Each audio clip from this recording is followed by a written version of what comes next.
केशवरावजी पाटील साहेब, आपले शिवसेनेचे जिल्हा प्रमुख आदरणीय संतोष भाऊ सोमवंशी, सन्माननीय बजरंगजी जाधव, आपल्या बेंजरगे ताई, श्रीपती काकडेजी, बालाजी रेड्डी, संजयजी शेटे, महाविकास आघाडीचे शिवसेना उद्धव बाळासाहेब ठाकरे, भारतीय राष्ट्रीय काँग्रेस पक्ष, राष्ट्रवादी शरद पवार पक्षाचे आणि या महाविकास आघाडीचे घटक पक्ष असलेल्या सर्व पक्षाचे प्रमुख पदाधिकारी, आदरणीय व्यासपीठाच्या समोर उपस्थित असलेले औसा विधानसभा मतदारसंघातील सर्व वडीलधारी मंडळी, तरुण मित्र, या ठिकाणी उपस्थित असलेले पत्रकार बंधू भगिनीनो, आज सगळ्यात पहिल्यांदा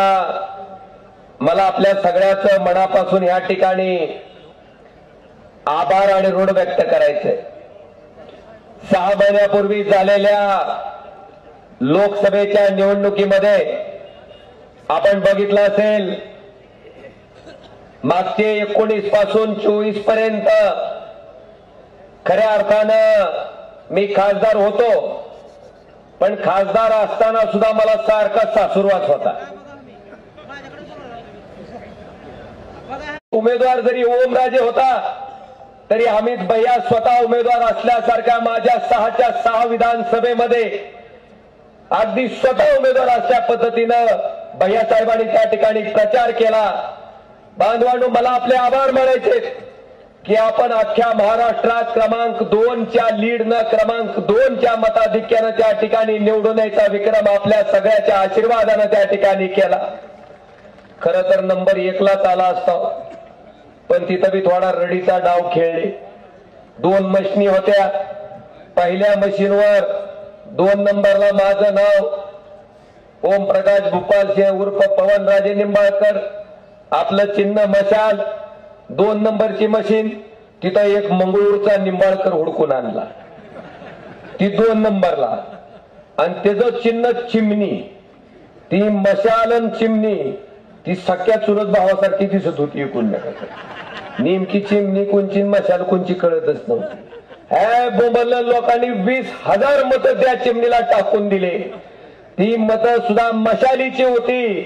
ती मतं जर त्या ठिकाणी मशालीच्या बटनावर पडली असती बांधवानो, तर कदाचित महाराष्ट्रामध्ये पहिल्या लीडनं निवडून आलेला खासदार हा ओमराजे निंबाळकर त्या ठिकाणी असला असता।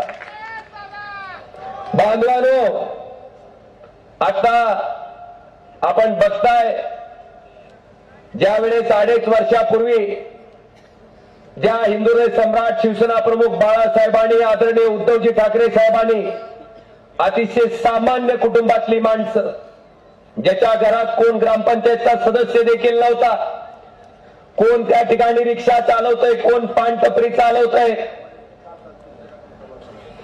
कोण खुरपायला जाते, कोण कॉलेजमध्ये शिपाई म्हणून काम करते, अशा सामान्य कुटुंबातल्या युवकांना बाळासाहेबांमुळे, उद्धव साहेबांमुळे आमदार होता आलं, खासदार होता आलं, मंत्री होता आलं, अगदी मुख्यमंत्र्याच्या खुर्चीपर्यंत काही काही जण गेली, लोकसभेच्या सभापती पदापर्यंत ही पदं बाळासाहेबांनी, उद्धव साहेबांनी त्या ठिकाणी त्यांना दिली।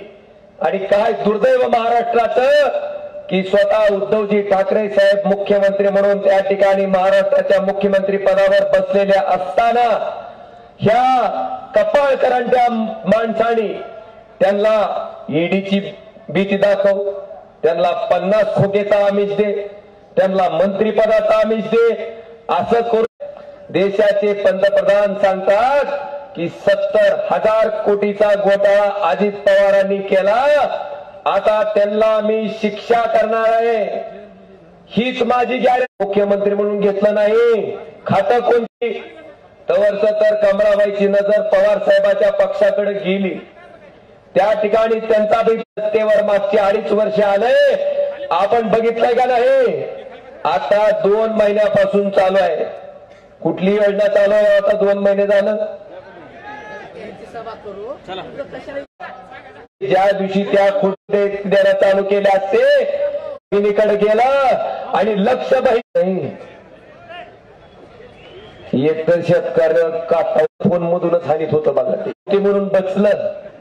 ही वस्तुस्थिती आहे का नाही. करता महाराष्ट्रातल्या शेतकऱ्याचं 2 लाख रुपयाचं कर्ज सगळ्यात माफ करायचं काम त्या ठिकाणी बांधवानो निस्वार्थपणे काम करणारा माणूस म्हणून त्या ठिकाणी उद्धवजी ठाकरे साहेबांसारखं नेतृत्व आपण बघितलंय.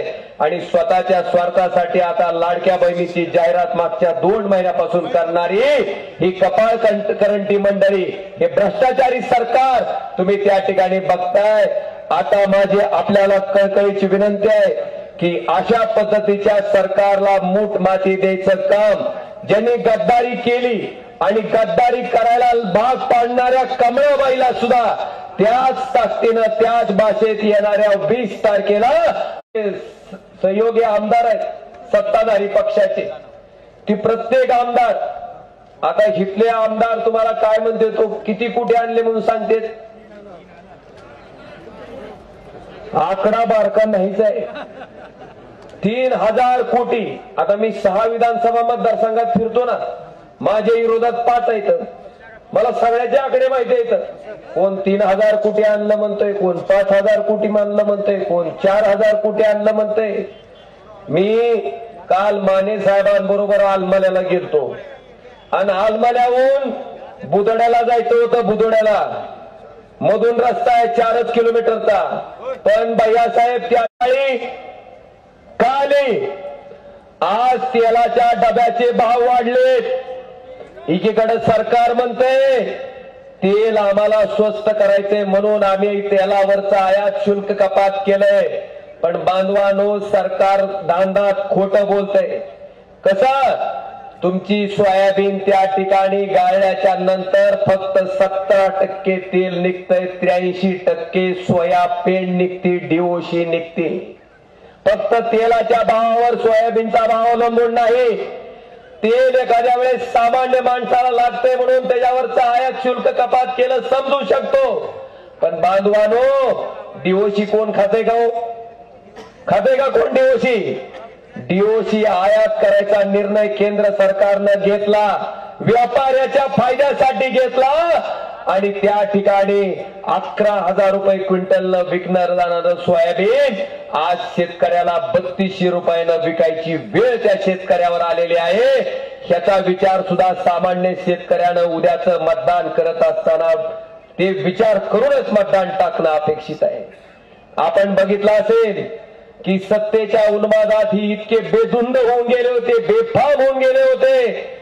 मागच्या लोकसभेला तर म्हणायचे आपकी बार 400 पार. आणि 400 कशासाठी पाहिजे होते म्हणले आम्हाला संविधान बदलायचे.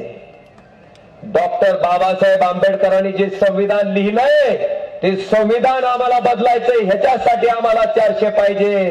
पण बांधवानो डॉक्टर बाबासाहेब आंबेडकरांच्या संविधानामध्ये काय शक्ती आहे, काय ताकद आहे हे लोकांना मिळालेल्या त्या संविधानाच्या माध्यमातून जे मत टाकायचा अधिकार मिळाला त्याच्यातनं दाखवून दिलं. जी 400 पारच्या गोष्टी करत होते त्यांना 300च्या आत आणायचं काम त्या ठिकाणी डॉक्टर बाबासाहेब आंबेडकरांच्या संविधानानं आणि तुमच्या मताने त्या ठिकाणी केलं. मला वाटतंय आता तरी त्यांची डोकी ठिकाणावर आली असतील. आता सुद्धा तुम्ही बघा भारतीय जनता पार्टीचा झेंडा मागे लिहिलेला असतंय तिथं त्यांच्या पार्टीच्या ह्याच्यावर राष्ट्रप्रथम म्हणजे देश प्रथम. पुन्हा लिहिलं असतंय पार्टी द्वितीय म्हणजे पक्ष 2ऱ्या नंबरला आणि पुन्हा खाली लिहिलेलं असतंय व्यक्ती 3ऱ्या नंबरला म्हणजे वैयक्तिक माणूस 3ऱ्या नंबरला. आता मला तुम्हाला विचारायचंय तुमच्याकडं मोदी सरकारची जाहिरात करीत रथ आलता का गावात मोदी सरकारची. आता मला सांगा भारत सरकार सुद्धा म्हणून गेले. संविधानानं भारत सरकार म्हणलं पाहिजे होतं. भारत सरकार नाव काढून टाकलं. काय म्हणले मोदी सरकार. मग भारतीय जनता पार्टीला माझं विचारणं आहे तुमच्याच तत्वाला हरता फासायचं काम तुम्ही स्वतःच करताय की देशाला सुद्धा भारत सरकार म्हणायच्या ऐवजी जर मोदी सरकार म्हणत असाल तर तुम्ही जे मागं त्या झेंड्यावर लिहिलंय ते लिहिलंय कशासाठी ह्या प्रश्नाचं उत्तर सुद्धा स्वतःच्या मनाला त्या लिहिणाऱ्यानं विचारलं पाहिजे. अशा पद्धतीची परिस्थिती त्या ठिकाणी निर्माण झालेली आहे. आज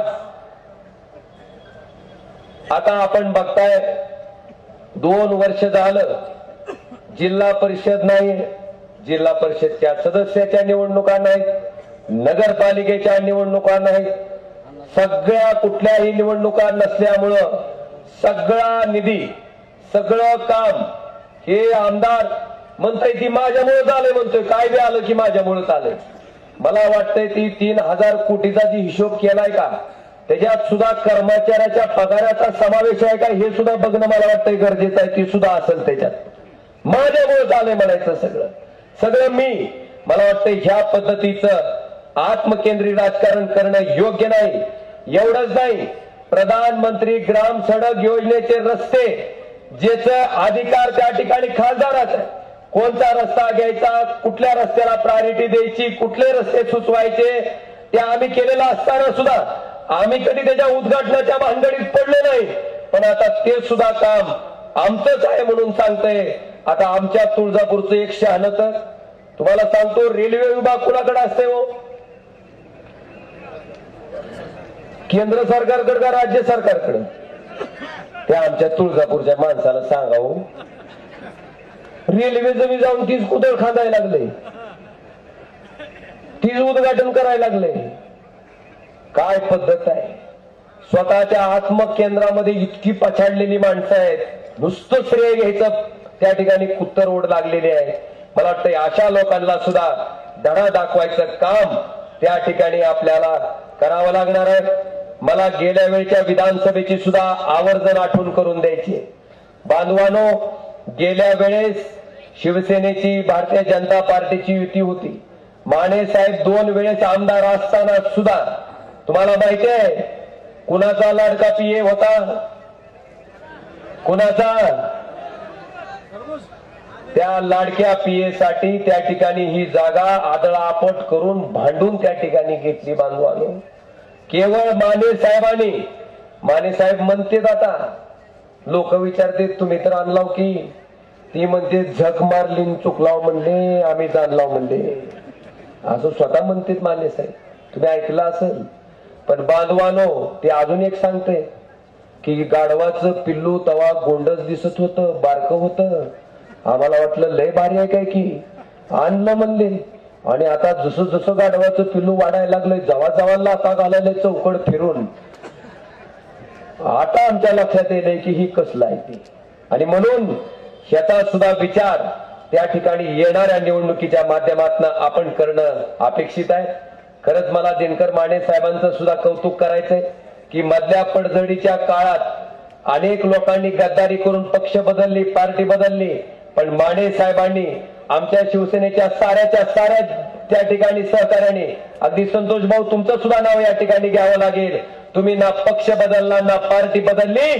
संकटाच्या संघर्षाच्या काळात ज्या पद्धतीनं आम्ही उद्धवजी ठाकरे साहेबांच्या मागे ठामपणे उभे होतो त्याच ताकदीनं तुम्ही सुद्धा सगळेजण उभे राहिलात.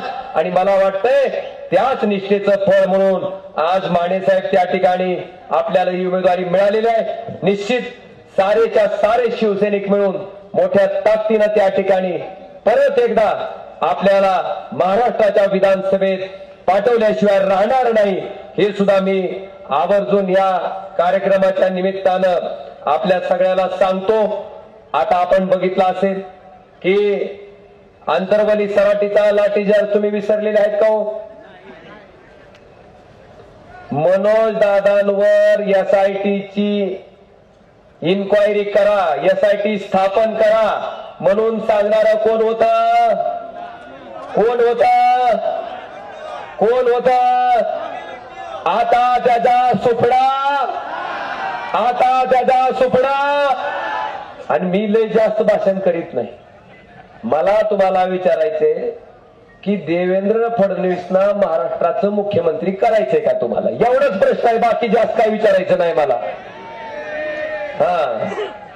नाहीतर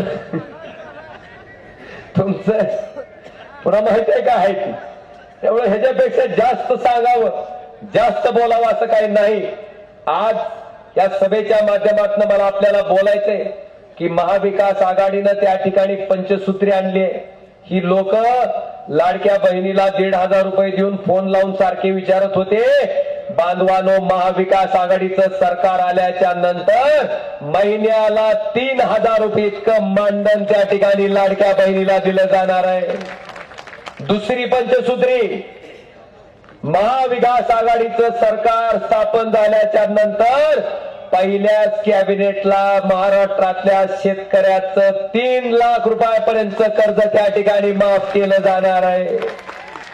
तिसरी पंचसूत्री, बांधवानो आपल्याकडचे जे बेरोजगार युवक आहेत त्या बेरोजगार युवकांना ज्यांना नोकऱ्या नाहीत अशा आपल्या बेरोजगार युवकांना महिना 4,000 रुपये त्या ठिकाणी बेरोजगार भत्ता द्यायचा निर्णय सुद्धा महाविकास आघाडीच्या सरकारनं घेतलाय. चौथी पंचसूत्री, आता तुम्ही एक कार्ड घेऊन आजारी पडल्यावर दवाखान्यात जाता नाही, ती कार्ड घेऊन गेल्यावर पहिल्यांदा तर ती डॉक्टर म्हणते आमचा दवाखाना योजनेत नाही, निघाला गडी पुढच्या दवाखान्यात गेला गडी की मग ती डॉक्टर बघते पहिल्यांदा, अरे रे ही आजार बसत नाही की योजनेत, अरे रे रे ही ऑपरेशन बसत नाही की योजनेत, ही औषध बी बसत नाही योजनेत. आता ती 5 लाखाचं कुठं काय कपाळात घालून घ्यायचं का काय? ही अवस्था आहे का नाही? आहे का नाही अवस्था त्या काळची? बांधवानो हीच अडचण लक्षात घेऊन महाविकास आघाडी सरकारनं 25 लाख रुपयाचा एका माणसाचा आरोग्य विमा त्या ठिकाणी उतरवायचा निर्णय सुद्धा महाविकास आघाडीचं सरकार आल्याच्या नंतर घेतला जाणार आहे. आज ह्या साऱ्याच्या साऱ्या गोष्टी जर आपल्याला करायच्या असतील, एवढंच नाही, आपल्या लाडक्या बहिणीला आज सार्वजनिक प्रवासासाठी 50% सूट आहे. महाविकास आघाडीच्या सरकारच्या माध्यमातून 100% सवलत प्रवासामध्ये त्या ठिकाणी असणार आहे बहिणीसाठी बांधवानो. आणि या सरकारनं मुलींचं शिक्षण मोफत करू अशी घोषणा केली, पण अजून अंमलबजावणी केली नाही. महाविकास आघाडी सरकारच्या माध्यमातून मुलांचं आणि मुलींचं दोघांचं शिक्षण मोफत त्या ठिकाणी महाविकास आघाडीच्या सरकारच्या माध्यमातून केलं जाणार आहे. याचा सुद्धा विचार त्या ठिकाणी आपण करणं गरजेचं आहे.